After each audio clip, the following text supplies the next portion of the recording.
What's up everybody, my name is Big Cam and welcome back to another movie review, and today we are talking about 2025's Materialists from director CILINE Song and writer CILINE Song, who hasn't written a whole lot, it seems. It seems that she's done Past Lives, which I have heard great things about. I might need to go check that one out. I just heard the other day that somebody said that that movie was phenomenal, and I was like, oh wow, I haven't, scrolling through the streamings ones, I haven't like just seen this, about, but I might have to go out of my way to find Past Lives, especially after this one. Like, I really enjoyed The Materialist. It's right up my alley. If you guys know me, I am a sucker for a love story, and of course, Dakota Johnson, I'm not a huge fan of as an actress, but a person I am, right? Like, the more and more I see her interviews on Kimmel or Fallon or Seth Meyers or Colbert or wherever she is, she's hilarious just as a human being, right? Like, just herself is so unserious and funny. Like, she was on Hot Ones the other day and that was a hilarious interview, but like, seeing her press junket for Madam Web was atrocious, and I hated how she handled it.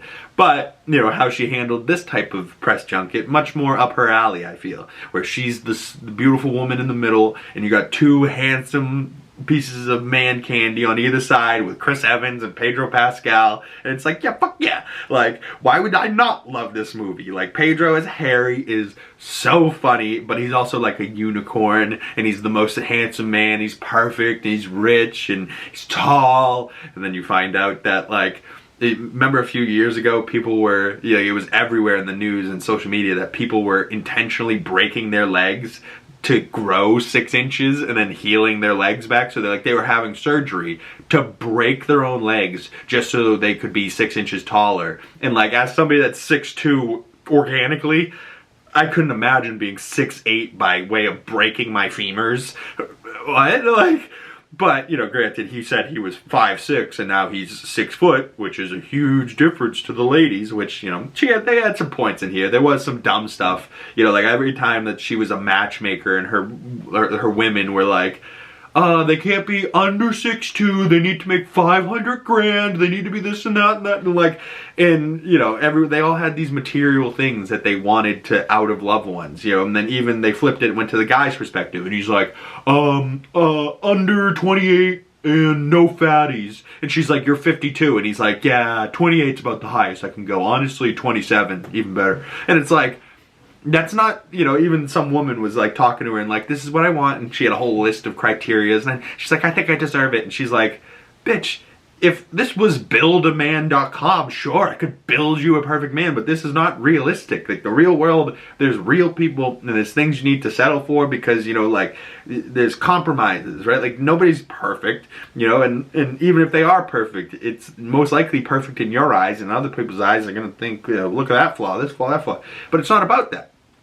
To me, right, and like, Dakota Johnson made fun of it because for a woman, hearing this is definitely not a compliment. But Chris Evans had a great line, his character had a great line in this movie where he looks at her and goes, I see you, and I see wrinkles and grandchildren, and I just can't help it, right? Like, and I feel like some guys do think like this. Like, I for a long time, like, my only real hopes and dreams for a woman in my life is like my grandma and grandpa, like my Carol and Bob. Like, I've been looking for my Carol for a long time, where she's a good fucking woman. He comes home from work every day, he walks up to her and goes, hello dear, gives her a little smooch on the cheek or a little kisses, like, and she's like, oh hey, hi honey, you look hungry, after you shower, would you like a sandwich, like, and he doesn't need to ask, like, she just knows, like, she's been with him for 60 years, she knows what he wants, she knows, like, if he's had a bad day, she knows if he's in pain, like, hey, you're walking funny, your lower back hurting, here's 2 Advil, right? She's already got him. She doesn't even have to pull out the bottle and ask him. She's already got him. She's like, here you go, right? Like,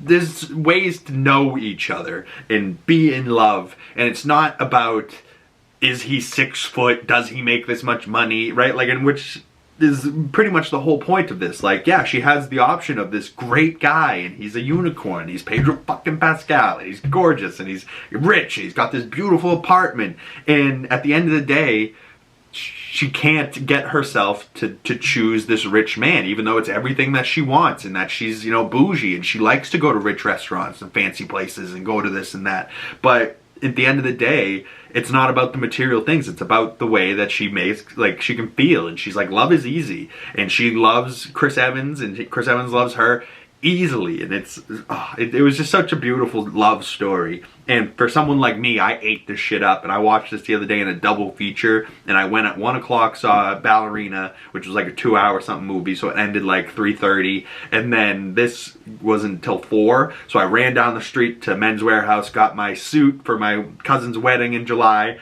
and then ran back up the street and watched The Materialists for a double feature. And I haven't done I don't think I've maybe ever done a double feature, but I have. If so, I haven't done it in a long time. It's doing a double feature just on a random Thursday because I didn't have work and I was just doing my own thing.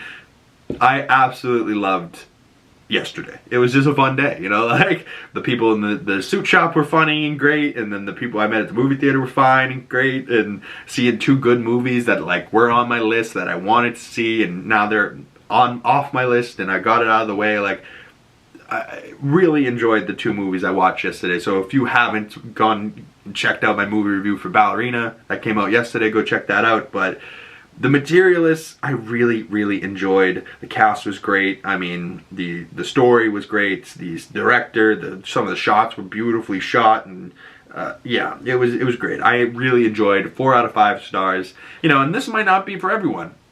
I'm sure there's manly men that are like, Ballerina was fucking awesome and this is shit. We're like, I'm kind of the opposite these days. Like, I probably would have bought into Ballerina a lot more. You know, I do love Ana de Armas a lot more. But like, she's not, you know, being super sexy the whole time. She's being this badass woman. And that was a great movie. And it was badass. But when compared to the badass nature of Keanu Reeves in the John Wick movies, you know, in that same world, she ranks a little bit lower than the other John Wick movies for me. But this, where it doesn't rank against anything else because it's just, you know, a singular movie. There's not going to be a sequel to this. There's not going to be, you know, another movie quite like it, although there's been rom-com love triangle movies before in the past, and I'm sure there will be more in the future. But this is just so uniquely it, you know what I mean, itself. Like, we got Madam Web, Captain America, and Mr. Fantastic all dating each other, and I love it. And, you know, I love how poor Chris Evans is, and he's a struggling actor, and I was just like, the whole movie, I was like, the 3 of them are not struggling. They're all at the peak of their acting careers, making the most money they can. And, you know, it's just certain things about Dakota Johnson. You just see her acting, and you're like, I don't know if I buy that. But, like, her in real life, like, you could just tell. It's funny, and a good person she is. She is such a Nepo baby, right? Like, you can just tell she has never struggled for a thing in her life, and she's always had crazy money, and her father's always been the guy from fucking Miami Vice, right? Like, she's never struggled for cash, right? Like, and, you know, maybe Chris Evans and Pedro have, and Chris Evans probably could buy into those real emotions, being that broke and, you know, living with a roommate, and he's 30-something, and he's like, listen, I'm a bad guy for you. I know I am, but I love the shit out of you anyways. Like, and, you know, she resents him because he's poor, but then she ends up coming all the way back because she's like, poor or not, I fucking love you, and we're gonna do it. You know, we're gonna fucking do it. And, yeah, very sweet movie. I really enjoyed. Comment below your thoughts if you've seen or if you want to see. Hopefully I didn't spoil it too much for you. I think I might have, though. Sorry. If you did want it and you did watch it and you wanted to talk spoilers, hey, I'm here for you guys. Or maybe you just wanted like maybe a better understanding of what this movie was about, you know. And I don't think I spoiled everything that happens in this movie, but you know, there's a love triangle between these 3 handsome, sexy motherfuckers. So go check out those. If you'd like to support the channel and support me, the best way to do that is by liking this video. Did I give the score? I gave this 4 out of 5 stars on Letterboxd. If you guys would like to follow my other social medias, my Letterboxd, go follow my other social medias down in the link below, in the description below, and follow those links. And if you would like to support the channel, the best way to do that is liking this video, commenting below, subscribing if you haven't already. About 98% of you are not subscribed, so please consider subscribing and hit that bell so you don't miss future movie reviews when they come out and you get the notifications. Thank you guys so much. My name is Big Cam, and I will see you beautiful people in the next one. Peace.